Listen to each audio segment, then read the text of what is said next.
सासू माँ को सीख।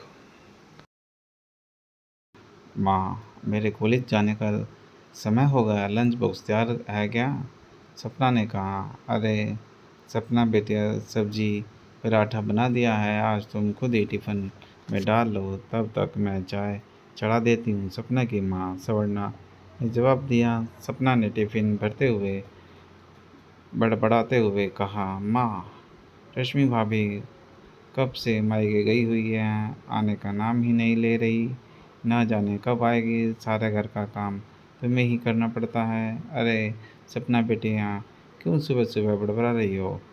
जब आना होगा तब आ जाएगी, पहली बार तो गई नहीं है। देखो तुम्हारे रमन भैया आ रहे हैं, अब चुप हो जाओ और कॉलेज जाओ। सपना अपना लंच बॉक्स लेकर अपने माँ सवर्णा को बाय करते हुए कॉलेज के लिए निकल गई। रमन ने रसोई में आते ही कहा, माँ ज़रा अदरक वाली कड़क सी चाय बना दो, रात में नींद ठीक से नहीं आई थी तो मेरा सर दर्द से फटा जा रहा है। तब तक मैं पिताजी के पास बैठा हूँ। थोड़ी देर में सवर्णा जी चाय लेकर आई। बातों ही बातों में सवर्णा जी ने अपने बेटे रमन से पूछ लिया, रमन बेटा, रश्मि बहू कब तक आने वाली है? रमन ने कहा, माँ, कल रात रश्मि से बात हुई थी। उसकी माँ की आँख का ऑपरेशन तो हो गया है, पर डॉक्टर ने आराम करने के लिए कहा है। रश्मि अभी कुछ दिन और रुकने वाली है। स्वर्णा जी बोली, अरे बेटा, अब मुझसे भी रसोई में काम नहीं होता, उसे जल्दी आने को कहो। रमन ने कहा, माँ, तुम्हें तो मालूम है, साल भर पहले उसके पिताजी का निधन हो गया था और वह अपने घर की इकलौती बिटिया है, तो उसे ही अपनी माँ का ध्यान रखना पड़ता है। और हाँ माँ, तुम भी रश्मि की माँ को फ़ोन करके हाल चाल पूछ लेना, उन्हें भी अच्छा लगेगा। समय मिलते ही रश्मि की माँ को स्वर्णा जी ने फ़ोन लगाया और कहा, तुम्हारी माँ की तबीयत कैसी है और तुम कब आ रही हो? मुझे यहाँ घर के सारे काम करने पड़ रहे हैं और रसोई के काम की तो मुझे आदत ही छूट गई है। रश्मि ने जवाब देते हुए कहा, रश्मि, मम्मी जी कुछ दिनों के लिए आप खाना बनाने वाली रख लीजिए। अरे बहू, तुम तो ऐसे ही कह रही हो जैसे पैसे पेड़ पर लगते हैं। तुम अपनी माँ की देखरेख के लिए किसी रिश्तेदार को बुला लो और तुम यहाँ आ जाओ। तुम्हें तो मालूम है सपना की शादी को अब कुछ ही महीने बाकी हैं, सारी तैयारी भी करनी है। स्वर्णा जी ने थोड़ी ऊंची आवाज़ में कहा। रश्मि बहू ने भी जवाब देते हुए कहा कि मम्मी जी, मेरी माँ के प्रति मेरा भी कुछ फ़र्ज़ है। स्वर्णा जी ने ताना देते हुए कहा, आज तुम्हारा भाई होता तो तुम्हें बार बार दौड़ना नहीं पड़ता है, ऐसा कब तक चलेगा? और यह कहकर फ़ोन पटक दिया। रश्मि को भाई ना होने का ताना सुनकर बहुत ही बुरा लगा। वह चुप रही। रश्मि की माँ को भी सारी बातें समझ में आ गई थी कि बेटी की सास नाराज़ है। उसने तुरंत रश्मि को वापस जाने के लिए कहा।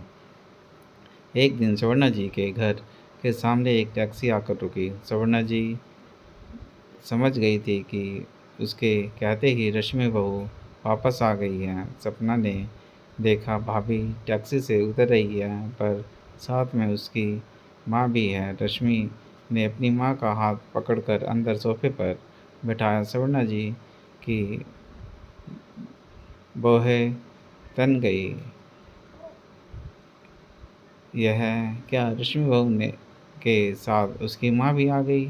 पर रमन बहुत खुश था कि चलो कम से कम रश्मि को अब आने जाने की दिक्कत तो नहीं होगी।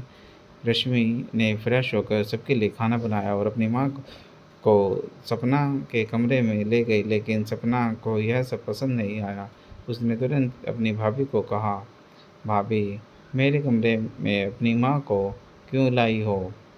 यह सब मुझे पसंद नहीं है। अरे सपना, कुछ दिन की तो बात है, तुम माँ के साथ रह सकती हो। मौका मिलते ही रश्मि ने अपने पति रमन से कहा कि देखो, मैंने निर्णय लिया है कि माँ का घर बेचकर हम यहीं कहीं अपने आसपास घर खरीद देते हैं, जिससे माँ हमारे पास ही रहे। रश्मि की बात सुनते ही रमन ने कहा, मकान लेने की क्या ज़रूरत है? माँ हमारे साथ भी तो रह सकती है। नहीं रमन, माँ कभी भी अपनी बेटी के ससुराल में रहने के लिए तैयार नहीं होगी, और मैं भी नहीं चाहती कि माँ हमारे साथ रहे और संबंध में कड़वाहट आए। पास रहने से उनको भी अपने हिसाब से रहने में आसानी होगी और हम भी उनका ध्यान रख सकेंगे। कुछ दिन में रश्मि ने अपनी माँ के लिए घर ले लिया और सामान शिफ्ट करा दिया। रश्मि अपने घर से ही अपनी माँ के लिए चाय, नाश्ता और दोनों टाइम का खाना पहुँचा दिया करती थी और समय-समय पर अपनी माँ को दवाई देकर आती थी। रश्मि की माँ भी खुश थी कि बेटी साथ में तो नहीं है लेकिन पास में तो है। एक दिन स्वर्णा जी ने कहा, रश्मि बहू, ऐसे कब तक रोज़-रोज़ अपनी माँ को खाना पहुँचाती रहेगी? आपकी माँ के लिए एक कामवाली रख दो, वो उनका पूरा ध्यान रखेगी और तुम्हारे पिताजी की भी पेंशन तो आती होगी, उनका खर्च भी चल जाएगा। मम्मी जी, ये आप क्या कह रही हो? जो हमारे यहाँ इतने सा लोगों का खाना बनता है, उसी में से माँ का भी बन जाएगा। फिर भी आप कह रही हैं तो यही सही। रश्मि ने कहा। रमन को अपनी माँ की बात बहुत बुरी लगी, लेकिन वह चुप रहा ताकि घर में किसी तरह का कलह ना हो। रश्मि ने अपनी माँ के लिए एक आया का प्रबंध कर दिया, पर रश्मि रोज़ अपनी माँ का हालचाल पूछने के लिए चली जाती थी। रश्मि की माँ को भी अच्छा लगता था। उनकी तबीयत अभी ठीक होने लगी थी। रश्मि और रमन ने मिलकर सपना की शादी की तैयारी शुरू कर दी। सपना की पसंद की हर चीज़ आने लगी थी। रमन ने भी रश्मि के लिए एक सुंदर सा हार ले लिया। सुवर्णा जी देखते ही बोल पड़ी, इसकी क्या ज़रूरत थी? अरे माँ, नंद की शादी है तो भाभी के गले में भी एक सुंदर सा हार तो होना ही चाहिए ना। और ये लो सूट आपके लिए भी लाया हूँ, सपना की शादी धूमधाम से करेंगे। रमन ने हंसते हुए कहा, शादी का दिन भी आ गया।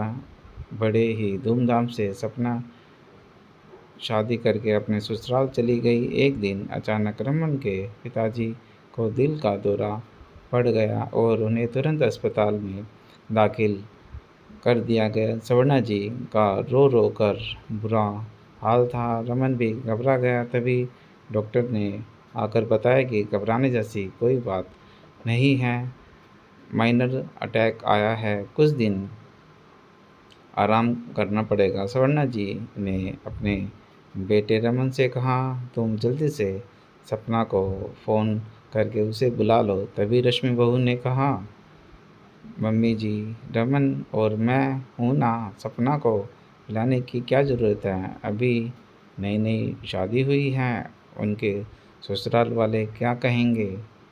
सवर्णा जी ने नाराज़ होते हुए कहा, रश्मि बहू, तुम यह क्या कह रही हो? उसके पिताजी की इतनी तबीयत खराब है, सपना के आने से उन्हें अच्छा लगेगा।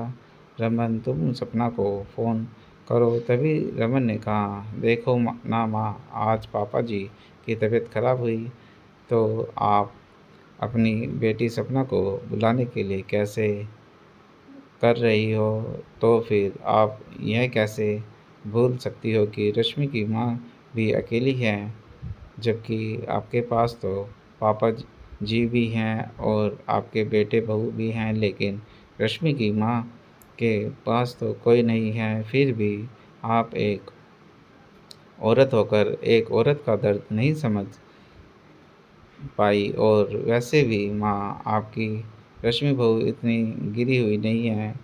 उसने पहले ही सपना को फ़ोन करके बता दिया था पापा जी के बारे में, वह अभी आ रही है।